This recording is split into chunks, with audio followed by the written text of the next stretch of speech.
고린도전서 8장 1절에서 13절 말씀을 함께 읽도록 하겠습니다. 우상의 제물에 대하여는 우리가 다 지식이 있는 줄을 아나 지식은 교만하게 하며 사랑은 덕을 세우나니 만일 누구든지 무엇을 아는 줄로 생각하면 아직도 마땅히 알 것을 알지 못하는 것이요 또 누구든지 하나님을 사랑하면 그 사람은 하나님도 알아주시느니라. 그러므로 우상의 제물을 먹는 일에 대하여는 우리가 우상은 세상에 아무것도 아니며 또한 하나님은 한 분밖에 없는 줄 아노라. 비록 하늘에나 땅에나 신이라 불리는 자가 있어 많은 신과 많은 주가 있으나 그러나 우리에게는 한 하나님 곧 아버지가 계시니 만물이 그에게서 났고 우리도 그를 위하여 있고 또한 한 주 예수 그리스도께서 계시니 만물이 그로 말미암아 우리도 그로 말미암아 있느니라. 그러나 이 지식은 모든 사람에게 있는 것은 아니므로 어떤 이들은 지금까지 우상에 대한 습관이 있어 우상의 제물로 알고 먹는 고로 그들의 양심이 약하여지고 더러워지느니라. 음식은 우리를 하나님 앞에 내세우지 못하나니 우리가 먹지 않는다고 해서 더 못 사는 것도 아니고 먹는다고 해서 더 잘 사는 것도 아니니라. 그런즉 너희의 자유가 믿음이 약한 자들에게 걸려 넘어지게 하는 것이 되지 않도록 조심하라. 지식이 있는 내가 우상의 집에 앉아 먹는 것을 누구든지 보면 그 믿음이 약한 자들의 양심이 담력을 얻어 우상의 제물을 먹게 되지 않겠느냐. 그러면 내 지식으로 그 믿음이 약한 자가 멸망하나니 그는 그리스도께서 위하여 주신 형제라. 이같이 너희가 형제에게 죄를 지어 그 약한 양심을 상하게 하는 것이 곧 그리스도에게 죄를 짓는 것이니라. 그러므로 만일 음식이 내 형제를 실족하게 한다면 나는 영원히 고기를 먹지 아니하여 내 형제를 실족하지 않게 하리라. 아멘. 오늘 성경 본문 말씀을 근거로 교만하지 말고 설명함과 절제함으로 사랑하라 라는 제목으로 하나님의 말씀을 증거하도록 하겠습니다. 지식이 있습니다. 예, 지식이 있는데요. 또 사랑이 있습니다. 저희 여러분들에게 지식이 있고 사랑이 있거든요. 지식은 많이 알고 싶은 것이지요. 왜냐하면 그 지식이 언젠가는 쓰여질지 몰라 대략 알고 싶은 것이죠. 많이 알아두면 좋은 거예요. 많이 알아두면 언젠가는 쓸 때가 있겠지 이런 생각이 있는 것이죠. 지식은 어떤 책에 보면 목차와도 같아요. 그래서 목차를 이렇게 생각하면 그 다음이 이렇게 줄거리가 나올 수 있겠죠. 상세한 이야기를 향하여 들어가는 통로라고 생각할 수 있겠습니다. 그래서 지식을 많이 가지고 있으면 많은 사람과 관계를 열 수가 있는 것입니다. 핵심만 알아도 사실은 많은 관계를 열 수 있는 것이죠. 이렇게 키워드가 많아서 상세한 내용이 있다 하여도 키워드가 있으니까 이제 상세한 내용이 있는 거예요, 많이.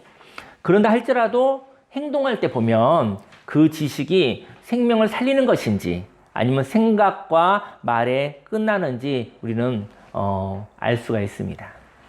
지식은 행동보다 넓은 거예요. 지식은 행동보다는 넓은 것이다. 생각은 말보다도 풍성한 것이다. 말은 행동보다 넓은 것이다. 근데 사랑은 행동을 낳아요. 그리고 그 행동을 하는 진실은 사람들을 유익하게 한다. 덕을 끼친다라는 것이죠.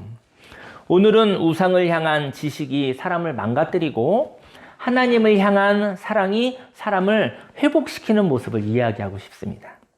인생을 사랑으로 살려면 어떤 삶을 살아가야 할까요?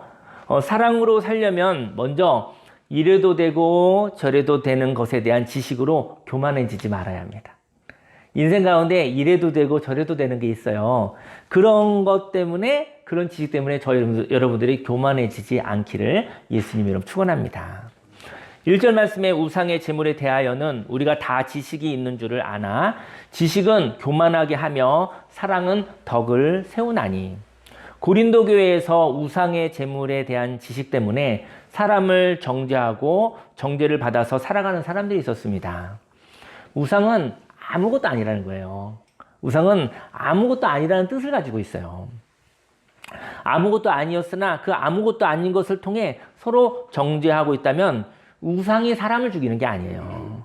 우상에 대한 잘못된 지식 때문에 사람을 죽이고 있는 것이죠. 다시 말해 우상은 사람을 어떻게 할 수가 없어요. 우상이 사람을 죽이는 것이 아니라 교만함이 사람을 죽이는 것이죠. 잠언서에 보니까 16장 18절 말씀에 교만은 패망의 선봉이요 거만한 마음은 넘어짐의 앞잡이니라. 2절 말씀에 만일 누구든지 무엇을 아는 줄로 생각하면 아직도 마땅히 알 것을 알지 못하는 것이요. 또 누구든지 하나님을 사랑하면 그 사람은 하나님도 알아주시느니라. 이해되지가 않을 때가 있습니다. 인생 가운데 이해되지 않을 일이 얼마나 많겠습니까? 이해라는 것은요, understand. 그 상대편의 입장에 서 있는 것을 의미하죠. 그러나 상대편의 입장에 서는 것은 수고로운 것입니다. 그 수고로움이 사랑이라는 것이죠.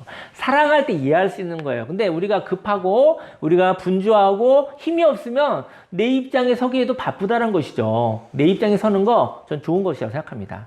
하지만 내 입장에 서는 것을 사랑이라고 이해해서는 안 된다는 것이죠. 상대편의 입장에 서는 거 그때 이해가 가능하다는 것이죠. 상대편의 입장에 있는 거 그거 수고로운 일입니다. 그 수고로움이 사랑이라는 것이죠. 이해되지 않는 관계가 상대편의 입장에서 생각하는 것으로 서로를 알아가는 것입니다. 하나님을 사랑하면 하나님이 알아주시는 일이 생겨난다는 것이죠. 저 여러분들 상대편의 입장에 서려고 하는 것이 그 수고가 사랑이며 그 사랑을 알아준다는 것이죠. 하나님을 사랑하면 하나님이 저와 여러분들을 알아주신다고 하는 것이죠. 저와 여러분들 하나님을 사랑한다는 것은 하나님 편의 입장에서 한번 생각해 보는 거. 하나님은 저와 여러분의 입장에서 생각하고 행동하셨잖아요. 그것이 십자가의 사건 아니겠습니까? 4절 말씀에 그러므로 우상의 제물을 먹는 일에 대하여는 우리가 우상은 세상에 아무것도 아니며 또한 하나님은 한 분밖에 없는 줄 아노라. 비록 하늘에나 땅에나 신이라 불리는 자가 있어 많은 신과 많은 주가 있으나 세상에 나보다 큰 것들이 많이 있죠. 저희 여러분들이 뭐 지존은 아니잖아요. 뭐 절대 지존은 아니잖아요. 저희 여러분들이 어떨 때는 상대적으로 누구보다 클 때도 있고 상대적으로 어떨 때는 누구보다 작을 때도 있는 것이죠. 근데 저희 여러분들의 연약함이 저희 여러분보다 큰 것을 우상으로 만든다는 것이죠. 나보다 큰 것이 있으면 금방 의존하고 금방 의지한다는 거예요. 그래서 나보다 큰 것을 의지하며 종으로 살아간다는 것이죠. 우상을 숭배하고 우상의 제물을 먹는다는 것은요, 우상의 종이 되었음을 의미합니다. 하지만 하나님은 우상이 아무것도 아니라고 하는 거예요. 왜냐면 잠깐 너보다 강한 거 아무것도 아니라는 것이죠. 그럴 수 있죠. 그래서 잠깐 그런 것들은 우상일 뿐이다. 어떨 때는 저보다 작을 수도 있는 거예요. 그런 것입니다. 그리고 이 땅에 사람들이 만든 많은 신과 많은 주가 있다고 이야기하는 것이죠. 6절 말씀에 그러나 우리에게는 한 하나님 그 아버지가 계시니 만물이 그에게서 났고 우리도 그를 위하여 있고 또한 한 주 예수 그리스도께서 계시니 만물이 그로 말미암고 우리도 그로 말미암아 있느니라. 세상의 우상이 너무 많아서 혼란스럽습니다. 하지만 하나님 우리의 아버지 근본 되시는 하나님 아버지 여기에 질서가 있다는 것이죠. 질서의 다른 말은 평화입니다. 7절 말씀에 그러나 이 지식은 모든 사람에게 있는 것은 아니므로 어떤 이들은 지금까지 우상에 대한 습관이 있어 우상의 제물로 알고 먹는 거로 그들의 양심이 약하여지고 더러워지느니라. 그러나 하나님이 주신 자유함 속에 대한 지식이 누구에게나 있는 것은 아니다. 저희 여러분들 예배 가운데 우리도 한 주간 살아가면서 무엇인가 종이 됐어요. 무엇인가의 눈치를 보았어요. 근데 예배 드리는 시간은 하나님 앞에서 자유를 다시 선물로 받는 시간입니다. 저희 여러분들이 한 주간 살아가면서 마음이 약해졌습니까? 그리고 마음 가운데 이렇게 좀 힘들어졌습니까? 무엇인가를 두려워하고 있었습니까? 예배 가운데 하나님 안에서 그 묶임에서 풀려나고 하나님 주신 담대함과 하나님 주신 자유함을 다시 한번 은혜로 선물로 받으시기를 예수님으로 축원합니다. 이 자유함에 대한 지식이 누구에게나 있는 건 아니고 그 자유함에 대한 지식이 언제나 있는 것은 아니라는 것이죠. 그래서 우상에 대한 습관을 가지고 우상의 제물을 먹음으로 그들의 영혼의 마음이 균형을 잃어버립니다. 치우쳐버린 것이죠. 저와 여러분들의 마음이 흔들려버리는 거예요. 치우쳐버리는 거예요. 우상의 제물을 먹는 사람들을 보며 마음의 정죄가 일어납니다. 우상의 제물은 제사 음식 같은 거를 오늘 얘기를 나누고 싶은데 제사 음식 또는 아니면 우상에 의해서 생겨난 어떤 이익들을 얘기하겠죠. 근데 제사 음식이 고린도 교회에 대한 얘기가 있었는데 제사 음식을 먹는 사람들이 있는 거예요. 근데 제사 음식은요, 그거는 그 제사 음식이기 전에 근본적으로 뭘까요? 그거는 음식일 뿐이라는 것이죠. 음식의 역할은 뭐죠? 음식은 먹고 힘이 나는 거예요. 음식을 우상의 제물로 보아 그 음식을 먹는 것이 혹시 우상의 도움을 받았는가? 그런 생각이 드는 것이죠. 그러니까는 음식을 그냥 음식으로 보면 되는데 제사 음식을 먹고 마음이 불쾌하고 힘든 사람이 있어요. 혹시 내가 제사 드리고 나서 이 음식을 먹음으로 내가 제사 드리는 어떤 귀신이나 어떤 우상에 내가 종이 되었는가? 내가 어떤 도움을 받았는가? 이런 생각이 드는 거예요. 그래서 그 귀신과의 제사를 통해서 그 귀신과 관계가 생기는 것이죠. 그리고 묶여버리는 것이죠. 거기에 의리가 형성되는 것이죠. 관계가 형성이 되는 것이죠. 저는 이제 음식과 제사 음식에 대해 잠깐 나눠볼게요. 과거 이제 저희 아내의 이야기인데, 제 아내가, 깐나나이 둘을 이렇게 키우는데 어느 날 되게 힘들었을 때가 있었대요. 오늘 아침에 이야기 나눈 얘기인데. 힘들어서, 그날 음식을 많이 못 먹었을 때가 있었대요. 너무 육아에 지치고. 근데 너무 힘들어 보였나 봐요, 제 아내가. 근데 옆집에 있는 어떤 분이, 그러더래요. 보니까 너무 어떤 세대기 너무 힘들어서 쓰러져 가는 듯한 느낌이 드는 거예요. 그래서 얘기를 했대요, 조심스럽게. 혹시 어제 제사 드리고 난 음식이 있는데 그 음식을 좀 드릴까요? 왜냐면 너무 지쳐 있으니까, 힘들어 있으니까. 그래서 그러더래요. 그래서 그 음식을, 고맙습니다 하고 음식을 받아서 맛있게 먹었대요. 맛있게 먹고 힘이 났대요. 근데 이제는 저는 율법적으로 생각하면 이상할 수 있죠. 근데 저는 어떤 얘기를 하고 싶으냐면요. 우상이 도움을 준 것이 아니고요. 부지불식간에 하나님의 친절한 이웃이 힘이 들어있는 사람에게 음식을 준 거예요. 음식은 아무것도 아니라고 그랬어요. 아무것도 아니라고 그랬어요. 그래서 그 음식을 먹고 제사 드린 음식을 먹게 준 게 아니라 음식을 먹어서 힘이 났다는 거죠. 힘이 없는 자가 음식 먹고 힘이 났다는 것이죠. 거기에 저와 여러분들이 어떤 율법적인 종교적 해석을 할 것이 아니라 음식은 아무것도 아니며 힘이 없는 자에게 힘을 주시는 하나님인 것이죠. 그래서 우상이 도움을 준 것이 아니라 하나님이 그 사람을 친절한 이웃으로 보고 배고픈 가운데 힘이 없는 사람에게 자기가 가지고 있는 음식을 주었구나라고 해석을 하게 된 것이죠. 그래서 지나간 날에 그런 에피소드를 나눌 때가 있습니다. 8절 말씀에 음식은 우리를 하나님 앞에 내세우지 못하나니 우리가 먹지 않는다고 해서 더 못 사는 것도 아니고 먹는다고 해서 더 잘 사는 것도 아니니라. 저와 여러분들의 삶 속에 하나님의 속삭임으로 살아가시길 예수님 축원합니다. 오늘 저와 여러분들이 이래도 되고 저래도 되는 일들이 있어요. 그 일을 향해서 하나님이 이야기하는 속삭임이 있다는 것이죠. 하나님의 해석이 있다는 것이죠. 그 해석은 저와 여러분들을 자유케 합니다. 저희 여러분을 응원합니다. 그리고 온수마귀 사단이 이야기하는 속삭임은 저희 여러분을 묶고 정죄하고 종으로 부린다라는 것이죠. 저와 여러분의 삶 속에 사랑으로 많이 살려고 한다고 한다면 이래도 되고 저래도 되는 지식에 묶이지 않으시기를 예수님의 이름으로 축원합니다. 두 번째로 사랑으로 살려면 나의 자유의 의미를 친절하게 설명하여야 합니다. 9절 말씀에 그런즉 너희의 자유가 믿음이 약한 자들에게 걸려 넘어지게 하는 것이 되지 않도록 조심하라. 지식 있는 내가 우상의 집에 앉아 먹는 것을 누구든지 보면 그 믿음이 약한 자들의 양심이 담력을 얻어 우상의 재물을 먹게 되지 않겠느냐. 우상의 재물을 먹는 것이 아니라 음식을 먹는 거예요. 근데 우상의 음식을 먹고 자유한 나를 저와 여러분들이 우상의 음식을 먹고 자유한 나를 저와 여러분들이 누가 사랑하고 존경한다고 칩시다. 그 사람이 저와 여러분들의 삶을 따라한다는 것이죠. 따라한다는 것이죠. 그걸 따라했을 때 그에게 우상의 재물을 먹고 우상 숭배를 왜 하였느냐고 질문을 하였을 때 그 사람이 그 정죄를 이길 수 있겠느냐는 것이죠.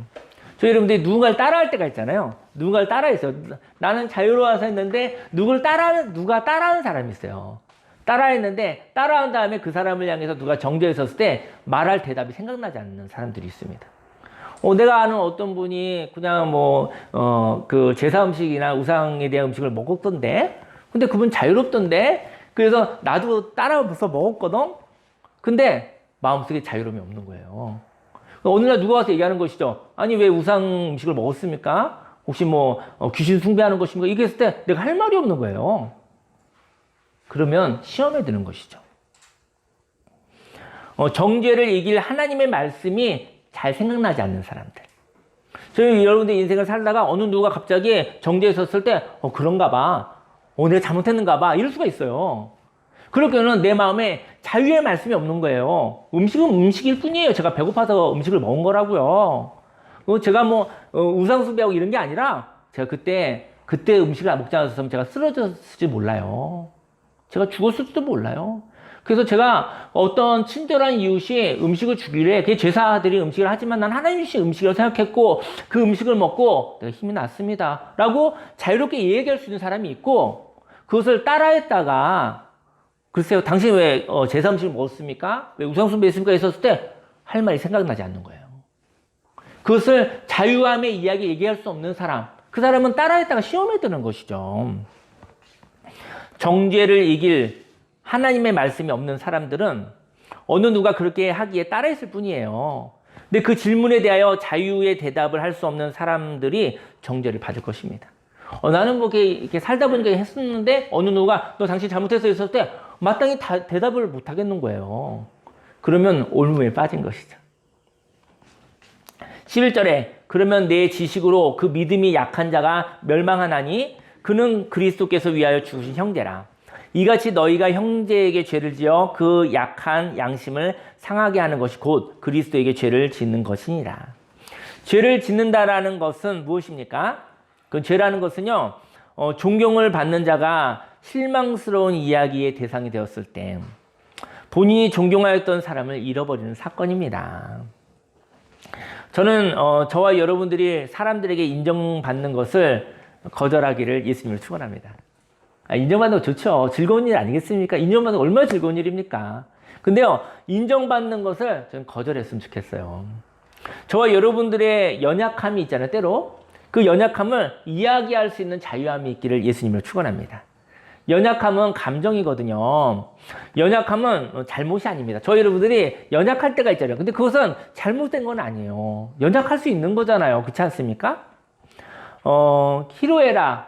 어떨 때는 기쁠 수도 있고요. 어떨 때는 화날 수도 있는 거예요. 어떨 때는 눈물이 날 수도 있는 거예요. 어떨 때는 즐거울 수도 있는 거예요. 우리가 옳고 그름에 집중할 때 판단을 받습니다.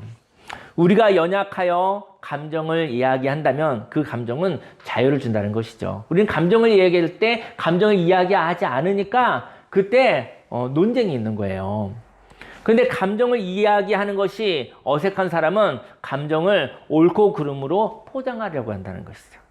그냥 제가 그러고 싶었습니다. 제가 그러기 싫었습니다. 이러면 딱 끝나거든요. 근데 이래서 제가 하려고 해요. 이래서 제가 안 하려고 해요. 이래서가 중요하지 않아요. 제가 오늘 하고 싶지 않습니다.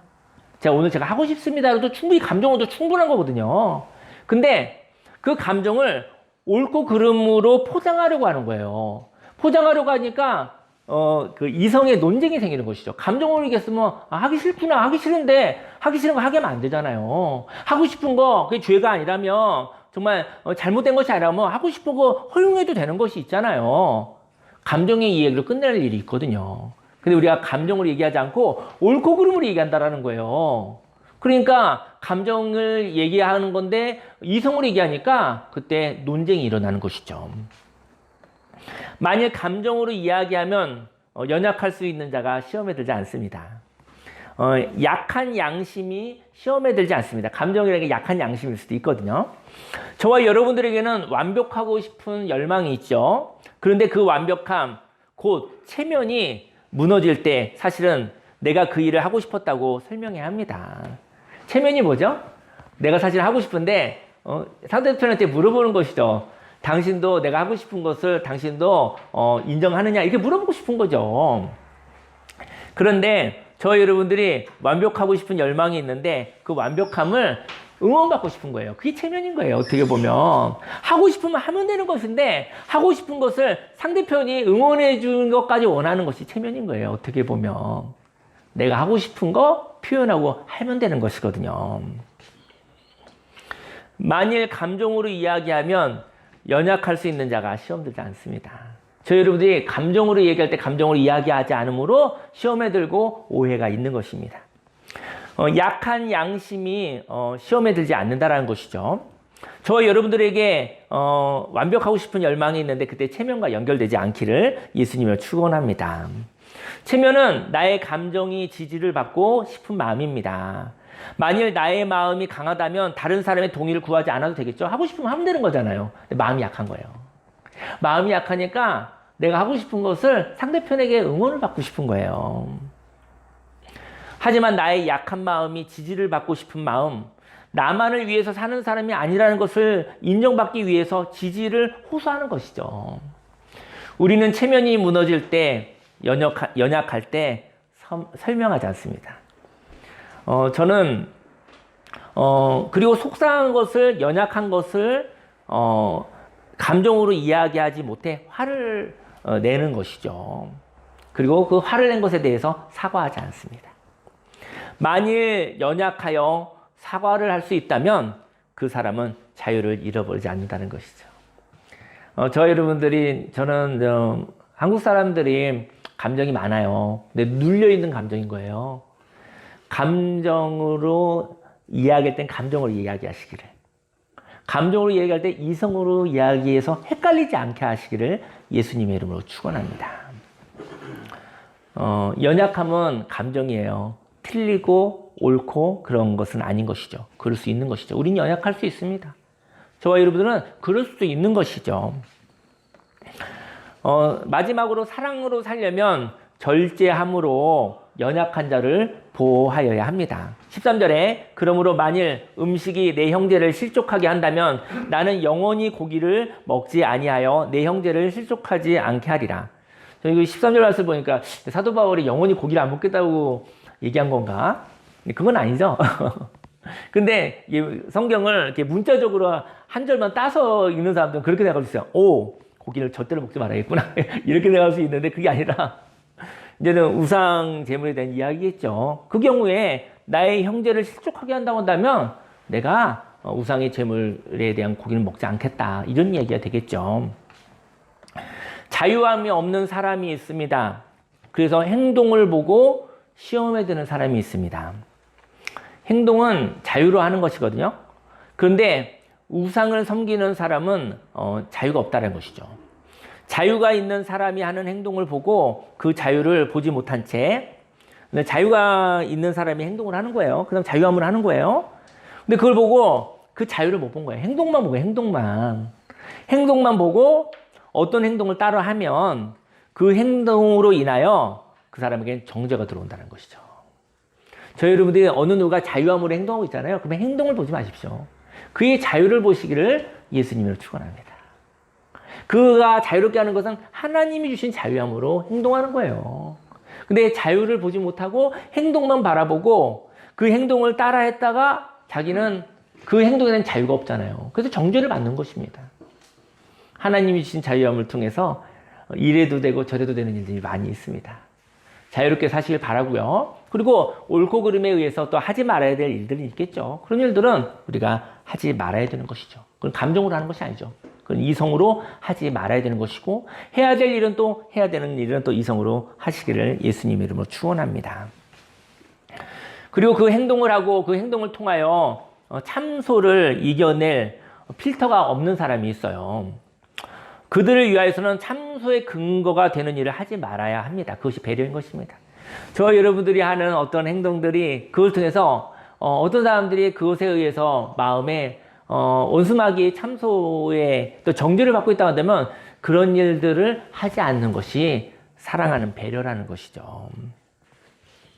만일 절제를 해야 한다면 내가 자유가 있으나 나의 자유가 어떤 사람이 마귀의 괴롭힘을 받는 근거가 된다면 그 일을 멈춤으로 연약한 자, 곧 사랑하는 자를 보호하여야 합니다. 그리고 연약한 자와 자유의 의미를 설명하고 대화를 나눔으로 생명의 지식이 연약한 자가 마음에 새길 수 있을 때까지, 연약한 자의 마음속에 하나님의 자유함의 지식이, 그 말씀이 새겨질 수 있을 때까지는 절제해야 된다는 것이죠. 이것이 절제로 사랑하는 것입니다. 네, 음악을 켜주세요. 우리 이제 세 가지 이야기를 나누고 한번 기도해 볼게요. 사랑하는 사람이 있는 사람이 있었습니다. 그 사람은 25살의 아가씨였는데요. 29살의 청년이 그 아가씨를 보고 반했나 봐요. 그리고 그 아가씨와 결혼을 하고 싶었던 거예요. 그래서 결혼하자고 해서 결혼하십시다 라고 하였더니 그 여성은 이렇게 얘기를 했대요. 저는 교회 다니지 않는 사람하고는 결혼 안 합니다 라고 그랬대요. 교회 다니지 않는 사람하고는 결혼하지 않습니다 그랬대요. 그래서 그 청년은 교회를 다니기 시작했대요. 그리고 세례를 받았대요. 그리고 세례 증서를 가지고 왔대요. 저 세례 받았습니다. 결혼하십시다 그랬대요. 서로 마음에 들었나 봐요. 아마 종교적인 거 떠나서 마음에 들었나 봐요. 그래서 청혼을 하고 결혼을 하였습니다.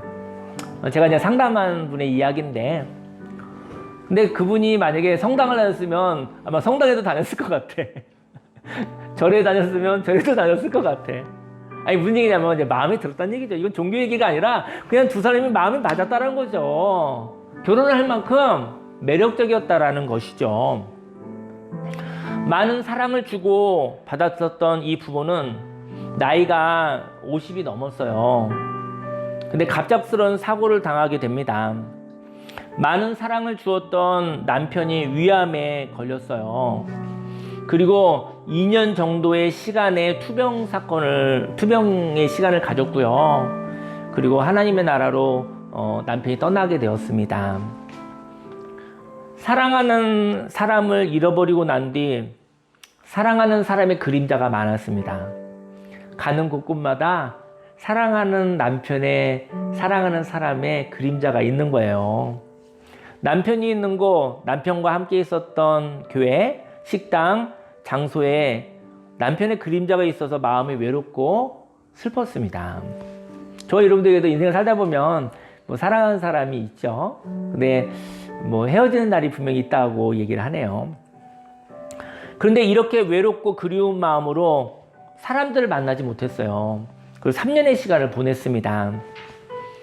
그런데 어떤 분으로부터 막 그리워하고 외로워하고 있는데 3년 동안 있으니까는 우리나라 사람들은 사람을 자꾸 일으키려고 하잖아요. 왜냐면 일부러 주저앉아 있는 건 아니잖아. 일부러 주저앉아서 있는 건 아닌데 그 사람한테 막 억지로 일으키려고 하는 거예요. 근데 억지로 일으키면 일어나면 또 괜찮을 것 같긴 한데, 일으켜도 또 주저앉고 일으켜도 또 주저앉으면 그가 힘이 없는 거잖아요. 일부러 안 일어나는 건 아니잖아요. 그래서 3년의 시간이 그렇게 힘든 시간을 가지니까 사람들이 얘기하는 것이죠. 왜 그렇게 앉아있느냐, 왜 사람들도 만나고 다시 힘을 내야지, 막 이렇게 얘기를 했는데, 그러면서 어떤 분이 얘기를 했대요. 아유, 믿음이 없구만, 이렇게 얘기를 했대요. 난 힘이 없는 것이지 믿음이 없는 건 아니잖아요. 근데 너무나 많은 상처가 됐대요. 그리움이 있다라는 것은, 보고 싶다라는 것은 보석과 같은 만남이 있었다는 것을 반증합니다. 저희 여러분들에게 그리움이 있습니까? 저희 여러분들에게 그리움이 있다고 한다면 내가 보석과 같은 만남이 있었던 거예요. 그래서 보석과 같은 만남을 잃어버려서 그리운 거예요. 그리움이 있는 것은 믿음이 없는 것이 아니라 보석과 같은 만남을 상실했다는 것의 열매인 것이죠. 저희 여러분들의 슬픔이 있다면 슬픔은 옳고 그른 게 아니에요. 너무나 소중한 것을 잃어버려서 슬픈 거예요. 근데 슬프지 못하게 하잖아요. 그러니까 그의 가슴이 멍이 들잖아요. 저는 그렇게 얘기를 했어요. 마음껏 그리워하십시오. 충분히 그리워하십시오. 당신은 보석과 같은 부부관계를 가진 것입니다. 그렇게 위로했어요. 저는 이런 얘기하고 싶어요. 저는 오늘 이야기 가운데 여러분들이 오늘 하루도 살아가는데 그 얘기가 하나님의 속삭임에 대한 해석이 있길 원해요. 파괴적인 해석에 의해서 살지 않기를 원해요. 저 여러분들이 있는 그 이야기에 하나님의 말씀의 해석을 통해서 오늘 인생이 쉽지 않다 할지라도 하나님의 말씀으로 하나님의 해석으로 생명 있게 살아가시기를 예수님의 축원합니다. 또 어떤 분이 있었는데 그분이 아버지가 쓰러지셨대요. 한 80 넘으신 건데 쓰러지셨대요. 중풍이 걸리셨는데 어떻게 쓰러지셨는데 그래서 이제는 의식만 좀 있으신 것 같아요. 그래서 그분이 이제는 아버지를 전도하고 싶었나 봐요. 천국으로 인도하고 싶은 딸이었는데 이렇게 얘기했대요. 아빠, 아버지 함께 우리 예수님 믿고 천국 가요. 이렇게 얘기를 했대요. 그랬더니 그 아버지가 고아로 태어났대요. 고아로 태어났으니까 엄마 아빠를 본 적이 없잖아요. 그 얘기는 한이 있었어요. 근데 자신의 부모님이 교회 다닌 것 같지는 않아. 그래서 딸아 미안하다 그랬대요. 딸아 미안하다. 나는 나의 부모님을 만나러 갈 거야. 미안해. 이렇게 얘기를 했대요. 지식은요, 둘 중에 하나를 선택하여야 하는 것으로 이야기하고 있죠. 부모는 의무감으로 만나는 것입니다. 자식은요, 사랑함으로 만나는 거예요. 자녀들이 부담스럽지만 않다고 한다면, 자녀들이 부담스러우면 만나러 갈 수 없는 거예요. 자녀들이 마음을 열어주면 언제든지 찾아갈 수 있는 거예요. 자녀는 바로 나이기 때문인 것이죠. 저는 이렇게 얘기하고 싶어요. 그러면 그 부모님한테 이렇게 얘기하고 싶어요. 아버지, 부모님 만나고 오세요. 그러고 싶어요. 한이잖아, 한. 가서 부모님 만나고 오시고요. 한을 풀고 오세요. 그리고 예수님이 손을 내미시면 그 손 붙잡고 자유와 평화의 나라로 오세요. 라고 얘기하고 싶어요. 저는 저와 여러분들 그런 여유가 있길 원합니다. 한이 있는 사람이요, 한을 풀지 못하게 하면 더 묶여요. 못 가게 하면 풍선에 눌렸다가 팡 터지는 것처럼 더 세게 나가요. 한은 풀어야 됩니다. 한을 풀지 못하게 하면 한은 더 큰 한이 되는 것입니다. 저와 여러분들에게 그러한 하나님의 자유와 그런 여백이 있으시길 예수님 축원합니다. 또 그분이 그 손윗동서가 있대요. 손윗동서가 있는데 예수님을 전하고 싶었대요. 그래서 그랬대요. 형님 함께 천국 가요. 예수님 믿고 천국 가요. 그랬대요. 그랬더니 그 형님이 그러더래요. 고맙네 그러더래요. 너무 고맙네. 아주 부드럽게 아주 고맙네 그러더래요. 하지만 나는 부처님을 배반할 수 없다네 그러더래요. 다 리얼한 그 상담 내용인데요. 내가 힘들고 어렸을 때 절에서 나를 많이 도와주었어 그러더래요. 그리고 교회에 처음 갔는데 아마 어떤 교회가 조금 가서 상처를 받은 경험이 있었나 봐요. 그리고 불교에 갔는데 사람들이 많이 도와주었다고 하네요. 저는 이런 얘기도 하고 싶어요. 인생의 마지막 날에는요, 의리도 도리도 없어집니다. 이 땅에서 빚을 진 것은 이 땅에서 빚을 갚는 것이죠.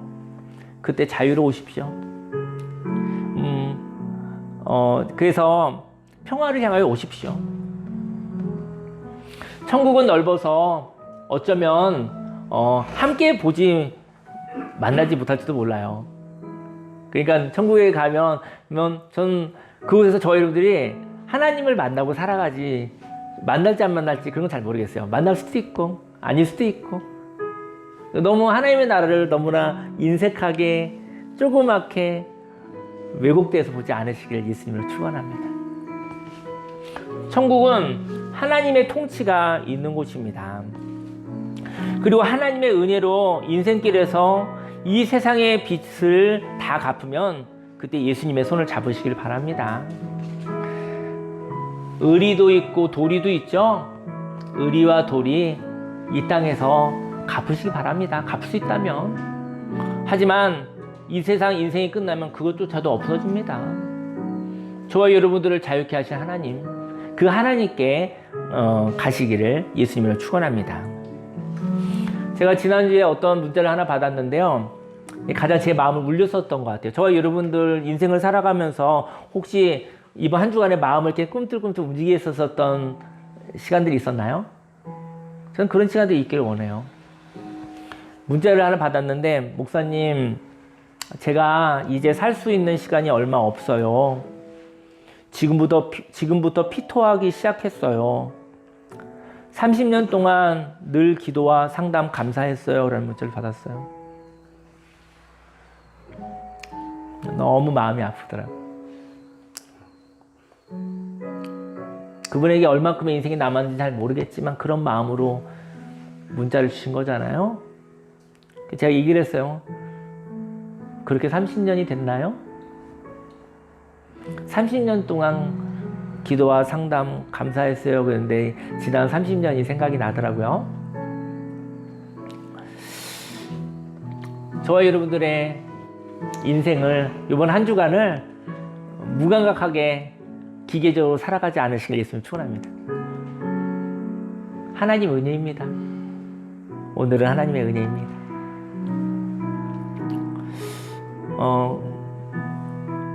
사랑으로 살려면 이래도 되고 저래도 되는 것에 대한 지식으로 교만해지지 마십시다.